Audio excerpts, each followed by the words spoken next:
పశ్చిమాసియాలో అత్యంత ఉత్కంఠ రేపిన పరిస్థితుల మధ్య అమెరికా అధ్యక్షుడు డొనాల్డ్ ట్రంప్ ఇరాన్ ప్రభుత్వం 2 వారాల పాటు తాత్కాలిక కాల్పుల విరమణకు అంగీకరించడం అంతర్జాతీయ రాజకీయాల్లో ఒక పెను మార్పుగా నిలిచింది.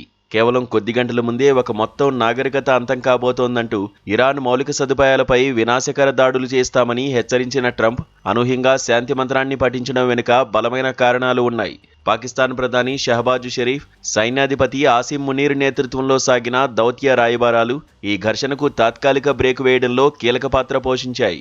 హార్ముజ్ జలసంధిని తక్షణమే సురక్షితంగా తెరిచేందుకు ఇరాన్ సుముఖత వ్యక్తం చేయడం, ప్రపంచ ఇంధన మార్కెట్లో నెలకొన్న ఆందోళనలను తగ్గించడమే లక్ష్యంగా ఈ ఒప్పందం కుదిరినట్లు తెలుస్తోంది.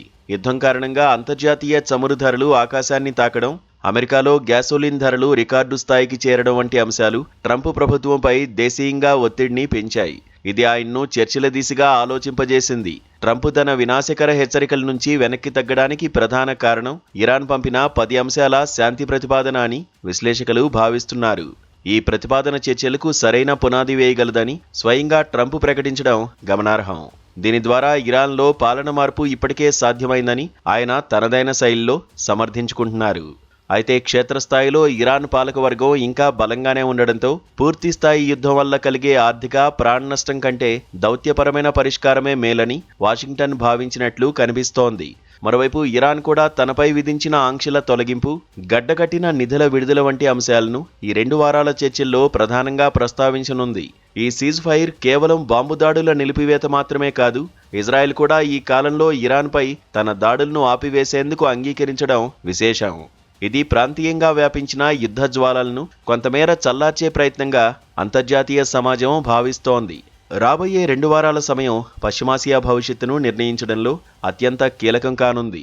ఎందుకంటే ఇస్లామాబాద్ వేదికగా జరగబోయే చర్చల్లో శాశ్వత పరిష్కారం లభిస్తుందా లేదా అనేది తేలాల్సి ఉంది.